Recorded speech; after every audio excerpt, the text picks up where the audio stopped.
जय हिंद, वंदे मातरम, जय Shri Ram. Welcome to our YouTube channel Bharat learning. तो आज हम पाइथन का इंट्रोडक्शन देखने वाले हैं, जिसमें हम ये देखने वाले हैं कि इसको किसने बनाया और इसके क्या-क्या यूजेस हैं, ये कब रिलीज़ हुआ था, इसके कितने वर्जन्स हैं, कौन सी वर्जन्स यूज़ हो रही हैं, कौन सी कंपनियाँ पाइथन यूज़ करती हैं और हम ये भी जानेंगे कि कंपाइल्ड लैंग्वेज और एक इंटरप्रेटेड लैंग्वेज में क्या डिफरेंस होता है। तो वीडियो को लास्ट तक देखिएगा, काफ़ी इन्फॉर्मेटिव वीडियो होगा।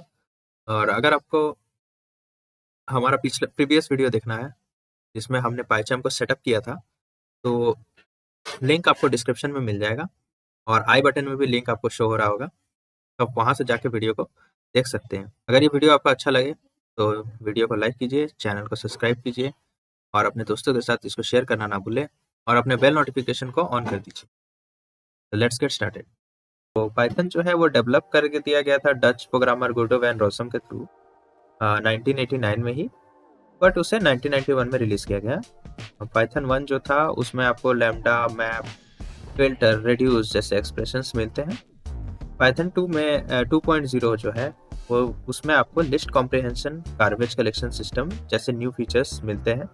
पाइथन 2 जो है आज भी अगर आप कभी नेट में सॉल्यूशन ढूंढेंगे पाइथन का, तो आपको कोई सॉल्यूशंस पाइथन 2 में भी अवेलेबल मिलेंगे। बस अभी भी इसका सिस्टम सिक्योरिटी अपडेट अभी भी आ ही रहा है।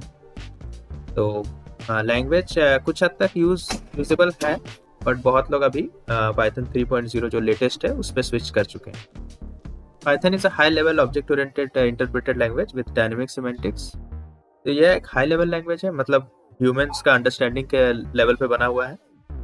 ऑब्जेक्ट ओरिएंटेड है, यानी कि इसमें क्लासेस एंड ऑब्जेक्ट्स के फीचर्स हैं।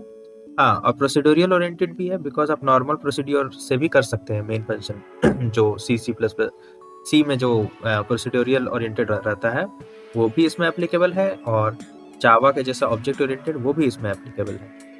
Python works on different platforms, window, Mac, Linux जैसे डिफरेंट प्लेटफॉर्म्स में भी पाइथन वर्क कर सकता है, और ये बिगिनर फ्रेंडली सिंपल सिंटैक्स के साथ आता है। एग्जाम्पल के तौर पे जैसे मान लीजिए आपको कुछ प्रिंट करना है, तो आपको system.out.println या फिर प्रिंट एफ जैसे वर्ड्स को नहीं लिखना, आपको सिंपल इंग्लिश वर्ड लिखना है प्रिंट, और ब्रैकेट के अंदर करके आपको लिख देना है जो भी आपको प्रिंट करना है, जैसे कि हमने पिछले वीडियो में भी किया था। बहुत हद तक इंग्लिश से मिलता जुलता इसका कोडिंग लैंग्वेज है। जैसे कि मान लीजिए आप एंड लिख लेते हैं, एंड के लिए बहुत सारे कोड में आपको डबल एम्परसेंट का सिंबल यूज़ करना पड़ता है, बट यहाँ पे आप सिंपली एंड लिख के भी काम कर सकते हैं। और के लिए डबल ऑब्लिक, उसी तरह यहाँ पे आपको और रहता है। You can create large programmes with few lines of code. तो पाइथन का कॉम्पिटिटिव कोडिंग में बहुत ज़्यादा यूज़ इसलिए होता है बिकॉज बहुत कम लाइन्स ऑफ कोड में आप इसको लिख सकते हैं। ठीक है।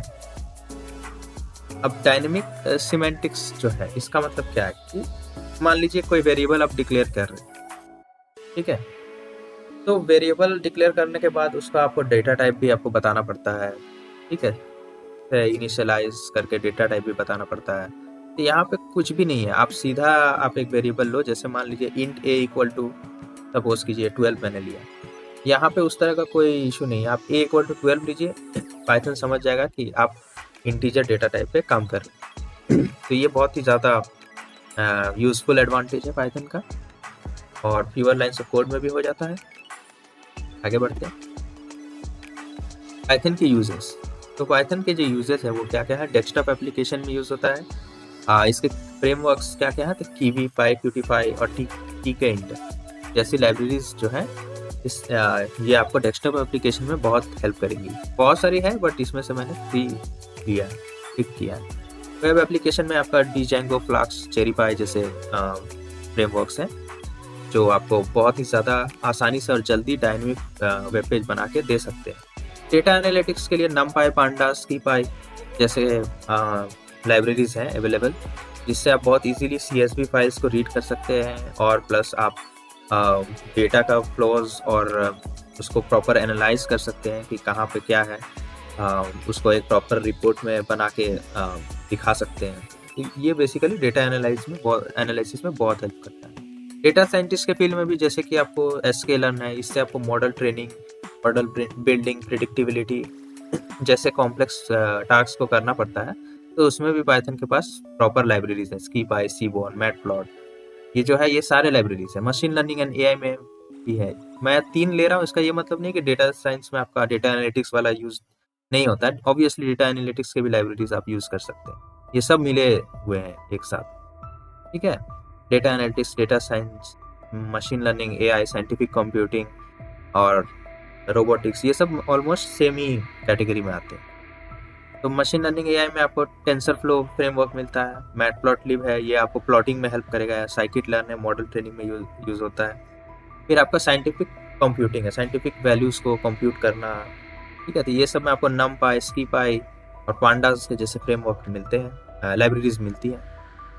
तो इससे आपको बहुत आसान होता है।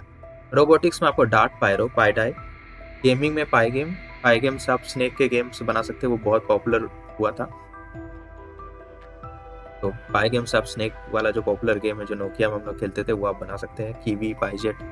फिर ऑटोमेशन जो है वो बहुत ही इम्पोर्टेंट टॉपिक मैं बोलूँगा कि पाइथन में बहुत ज़्यादा हेवीली रिलाय किया है, तो ऑटोमेशन पे बहुत ज़्यादा काम हुआ है और एआई मशीन लर्निंग पे ऑब्वियसली हुआ है।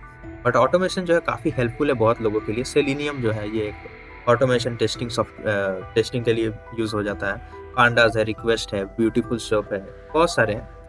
तो ये आपको इस तरह के यूजेस मिलते हैं। अब आइए कंपनीज दैट यूज पाइथन। तो बहुत पॉपुलर कंपनीज जो पाइथन को यूज़ करती है, वो जैसे नेटफ्लिक्स है, ये आपको यूज़र एक्सपीरियंस रिटेंशन के लिए यूज़ करती है, पर्सनल सजेशंस के लिए पाइथन का यूज़ करती है। गूगल है, गूगल आपको एनालिटिक्स एल्गोरिदम पे यूज़ करता है, यूट्यूब के एल्गोरिदम्स पे भी यूज़ करता है, वीडियो प्रोसेसिंग पे भी यूज़ करता है, डेटा एनालिटिक्स में भी यूज़ करता है, ठीक है? फिर आपका आता है रेडिट में आप मोस्टली पाइथन एप्लीकेशन का ही यूज़ होता है। उसी तरह कोयरा में भी आपका हेवीली पाइथन एप्लीकेशन यूज़ होता है, पाइथन प्रोग्रामिंग यूज़ होता है, sorry, Python programming language use होता है। रेडिट में आपका पाइथन प्रोग्रामिंग यूज़ होता है, उसी तरह आपका कोयरा में भी पाइथन लैंग्वेज यूज़ होता है। इंस्टाग्राम में भी जैसे हम देख सकते हैं डीजेंगो फ्रेमवर्क का यूज़ किया गया है, ठीक है? अमेज़न है, अमेज़न में भी आपका बिग डेटा एनालिसिस में भी पाइथन का स्पेसिफिक यूज़ है। फेसबुक में 21% ऑफ द कोड बेस जो है वो पाइथन बेस्ड है, ठीक है? उसका की कंपोनेंट भी पाइथन पे ही है, रिलाई करता है। उबर जो है ये भी बहुत फेमस कंपनी है, ये भी पाइथन का यूज़ करती है मैथमेटिकल कैलकुलेशंस के लिए और एस्टिमेशंस के लिए।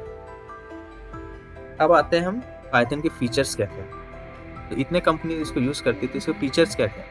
तो फीचर्स हैं easy to learn and use, जो हम लोग देख चुके हैं, ये काफ़ी ईज़ी है। डायनेमिक सिमेंटिक्स है, जैसा कि मैंने बताया डायनेमिक टाइपिंग आप कर सकते हैं, A=10, B=स्ट्रिंग, वो अपने आप डेटा टाइप्स को ले लेगा। आपको डेटा टाइप्स को कहीं से भी इनिशियलाइज़ या करने की ज़रूरत नहीं है, या ये काफ़ी आसानी से अपने आप ही समझ लेता है कि कौन-सा डेटा हमको लेना है। ये डायनेमिक मेमोरी एलोकेशन में काम आ रहा है। सेम ही चीज़ है, मतलब मेमोरी कितना लेगा, एरे जैसे हम लोग एरे डिफाइन करते थे, तो पहले ही हम लोग साइज़ डिक्लेयर कर देते थे। वो सब का इश्यू इसमें नहीं है। जैसे स्ट्रिंग है तो वो कितना बाइट लेगा, इंट है कितना बाइट लेगा, इसका हम लोग को चिंता करने का ज़रूरत नहीं है। एक्सप्रेसिव लैंग्वेज, काफ़ी एक्सप्रेसिव है, आपको बहुत ईज़िली समझ में आ जाएगा। इंटरप्रेटेड लैंग्वेज है। इंटरप्रेटेड लैंग्वेज का मतलब क्या होता है? ये लाइन टू लाइन कंपाइल होगा। कंपाइल्ड लैंग्वेज का मतलब क्या होता है कि पूरा कंप्लीट कोड कंपाइल होगा। इंटरप्रेटेड लैंग्वेज का मतलब है कि लाइन टू लाइन कंपाइल होगा। यानी मान लीजिए आपने कहीं मिस्टेक किया, लाइन नंबर 7, लाइन नंबर 8, 2 जगह आपने मिस्टेक, तो अब लाइन टू लाइन कंपाइल में क्या होगा, जब कि जैसे ही वो कंपाइल होगा, वहाँ पे रन स्टॉप हो जाएगा, प्रोग्राम ब्रेक हो जाएगा और आपको पता चल जाएगा कि आपके लाइन नंबर 7 में एरर है, तो डीबगिंग जो है काफ़ी ईज़ी हो जाएगा। व्हेयरएज़ कंपाइल लैंग्वेज में क्या होगा, पूरा कोड को वो कंपाइल करेगा और बताएगा एरर है। अब आपको फाइंड करना होगा कि कौन से लाइन पे एरर है और क्या एरर है। तो ये काफ़ी आसान हो जाता है। क्रॉस प्लेटफॉर्म लैंग्वेज है, यानी कि आप मैक, विंडोज़, लिनक्स, कोई भी ऑपरेटिंग सिस्टम में इसको यूज़ कर सकते हैं। फ्री एंड ओपन सोर्स है, पाइथन के सारे लाइब्रेरीज जो हैं वो फ्री हैं, फ्री ऑफ कॉस्ट हैं, आराम से आप डाउनलोड करके यूज़ कर सकते हैं। ऑब्जेक्ट ओरिएंटेड लैंग्वेज है, ऑब्जेक्ट ओरिएंटेड लैंग्वेज है यानी कि क्लासेस एंड ऑब्जेक्ट्स है। इंटीग्रेटेड लैंग्वेज है, यानी कि जावा में भी इसको इंटीग्रेट कर सकते हैं, मतलब पाइथन को जावा में भी यूज़ कर सकते हैं, C++ में भी यूज़ कर सकते हैं, ठीक है? जावास्क्रिप्ट में भी यूज़ कर सकते हैं, इंटीग्रेट कर सकते हैं। लार्ज स्टैंडर्ड लाइब्रेरीज हैं, ये तो पता चल ही गया हम लोग को यूजेस से, और डायनेमिक मेमोरी एलोकेशन ये भी पता। कंपाइलर और इंटरप्रेटर के बारे में मैं बता रहा था, इसमें आप देखिए क्लियर, जैसे कि कंपाइलर क्या करता है, लैंग्वेज को कंपाइल किया, मशीन कोड यानी 0101 जो मशीन को अंडरस्टैंड होता है वो वाला कोड करता है। तो देखिए एक ही बार में कंपाइलिंग का प्रोसेस हो गया। यहाँ पे देखिए सेकंड में इंटरप्रेटर क्या कर रहा था, इंटरप्रेटर जो है वो आपका रेडी टू रन हो गया और लाइन टू लाइन उसको इंटरप्रेट करके वर्चुअल मशीन में डाल रहा है, जो कि उसको बाद में 01 में कन्वर्ट कर देगा। ठीक है, यानी कि 0101 में कन्वर्ट करके यानी कि मशीन कोड में कन्वर्ट कर देगा। तो यहाँ पे आपको डीबगिंग में बहुत ही ईज मिलेगा। ये डेफिनेशंस रही, आप इसको देख लीजिए। तो हाउ पाइथन वर्क्स, ठीक है, इस पर हम लोग बात करने वाले हैं। तो अभी मैंने कंपाइलर और इंटरप्रेटर का डिफरेंस बताया, तो उसमें आप देखे होंगे कि इंटरप्रेटर के बाद वर्चुअल मशीन आया। तो कभी कभी आपको डायग्राम, अगर आप कहीं देखेंगे नेट वेट में या फिर बुक्स में, तो कभी ऐसा भी डायग्राम आ सकता है, बट इसमें कोई घबराने की बात नहीं है, प्रोसेस सेम है। ठीक है, ये जो सोर्स कोड है इसी को हम डॉट पाई फाइल बोलते हैं। ठीक है, जो हमारा डॉट पाई फाइल होता है इसे हमें सोर्स कोड बोलते हैं। ठीक है, ये कंपाइल हो रहा है लाइन टू लाइन। ठीक है, देखिए ये इंटरप्रेटर के अंदर आ रहा है, लाइन टू लाइन कंपाइल हो रहा है। ठीक है, और ये बाइट कोड क्या है, तो बाइट कोड जो होता है वो इंस्ट्रक्शन होता है। ठीक है, एक इंस्ट्रक्शन टाइप का कोड होता है, इससे कंफ्यूज मत कीजिएगा, 0101 नहीं है ये बाइट कोड है। ठीक है, और ये वर्चुअल मशीन में जा रहा है। ठीक है, ये इंटरप्रेटर के अंदर ही हो रहा है, ये भी आप मान सकते हैं। ठीक है, ये इंटरप्रेटर के अंदर ही हो रहा है, और ये जो रनिंग कोड है ये आपका मशीन कोड में जा रहा है, इंटरप्रेटर के थ्रू मशीन कोड में जा रहा है। जैसे आप प्रीवियस डायग्राम में भी आपने वही देखा था।